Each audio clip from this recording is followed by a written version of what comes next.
So this video starts out with me being friendly, which is pretty odd, because I'm an invader, and I'm there to kill them. Why am I being friendly and telling them to go, unlock the shortcut? Right there.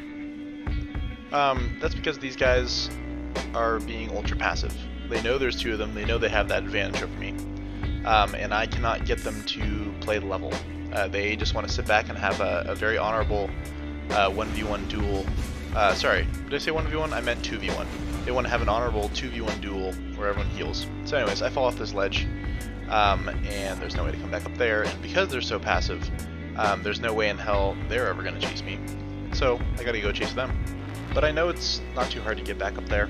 I just gotta run through this little corridor over here that we've already played through, or I tried to get them to play through. And while I'm in here, I notice they pop a seed of the giant tree. And this is the point of the entire video, that now they've given me far more power than they should have. Because what am I going to do? I'm going to seek out the biggest, baddest enemy in this entire level, and I'm going to aggro it, because that's what the seed allows me to do. The seed now allows me to control the enemy's aggro. See that guy with the lantern there? He's coming to this room because I came in here with the seed active. Now he's in here, he's about to wake up all the other hollows, and chaos is about to ensue because I had control of the aggro of the enemies. So now what happens is there is a mimic running around chomping on hosts and phantoms alike.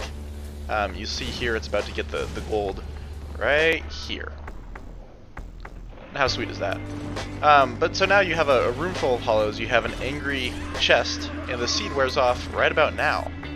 So when that host popped the seed, they probably thought, oh, I'm going to totally trap them. They're going to run into a bunch of hollows, and then they're going to have to contend with the PvE like I am right now.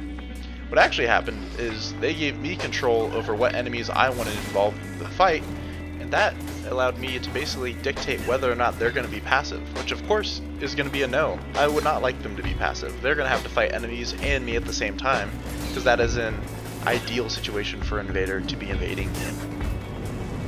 Now unfortunately it doesn't prevent this guy from being super passive and hiding behind the shield. That Black Knight shield is pretty hard to crack.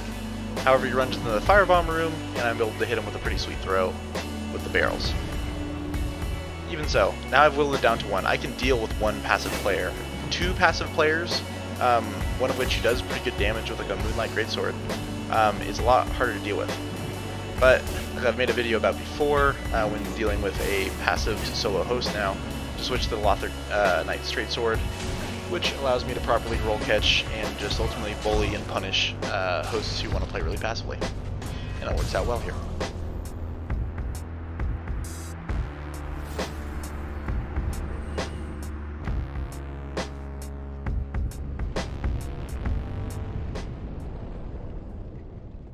So the purpose of this next clip is more to show off like what kind of party this is, because this is the first time I invade them, and the next clip I'm going to invade them again.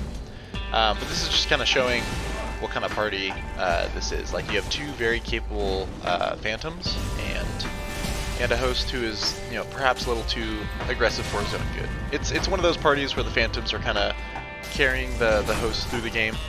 But the host never quite learns to manage their health properly or manage their stamina, because when you're always being backed up by two phantoms, you can make a lot more mistakes in this game.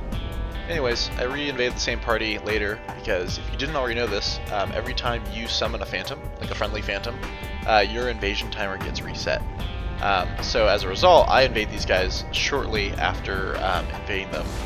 Like maybe in the span of 15 minutes, I re-invade these guys after having just invaded that party in Lower Lothar Castle. So what I'm doing here maybe isn't the wisest thing in the world. I'm just fighting both these guys at the same time. But I feel like I can handle it because only one of them does good damage with that Moonlight Greatsword, and the Pyromancer is throwing short-range pyromancies at me from long range, which are just not doing any damage. It's only here when I start to realize that this is not going to be feasible. I'm going to have to use the mobs at some point. But a lot of the time I end up doing a lot of fights with just like pure 2v1s.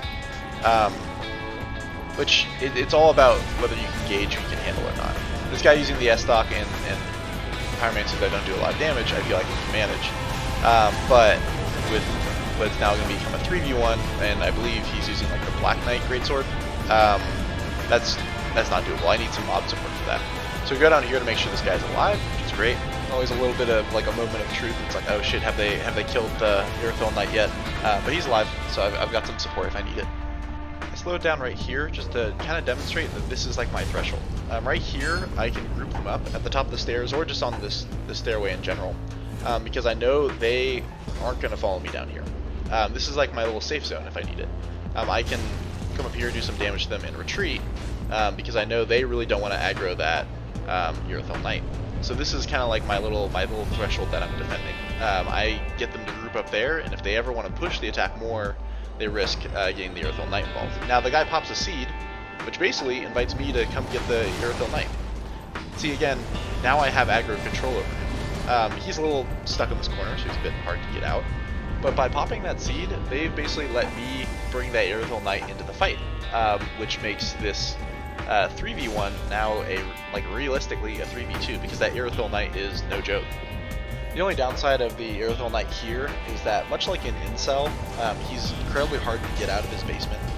You really have to lure him up there and really just drag him out of his dark little cave.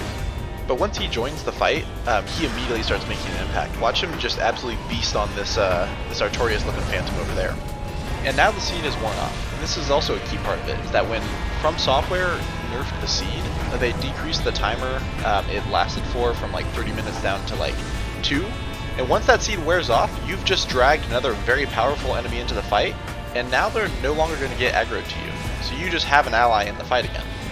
The host is being distracted by the Aerothil Knight, so we're going to go ahead and take out this phantom. A smooth-ass dagger chase down. No? Okay, that missed. This is not going to miss. That missed. Okay. Right here.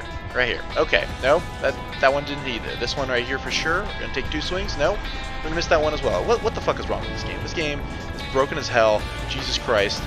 Are you kidding me? Fuck this game. Fuck. Oh.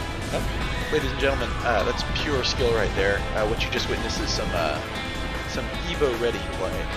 Well, since I'm out of blue juice, I'm just going to switch to the Lothric Knight Straight Sword and just try to roll catch his ass with it. Works pretty well, but here comes the Aerothil Knight. Anyways, that's it for me. Hope I could shed some light on how to properly use the Sea of the Giant Tree to your advantage as an invader. But thanks for watching, guys.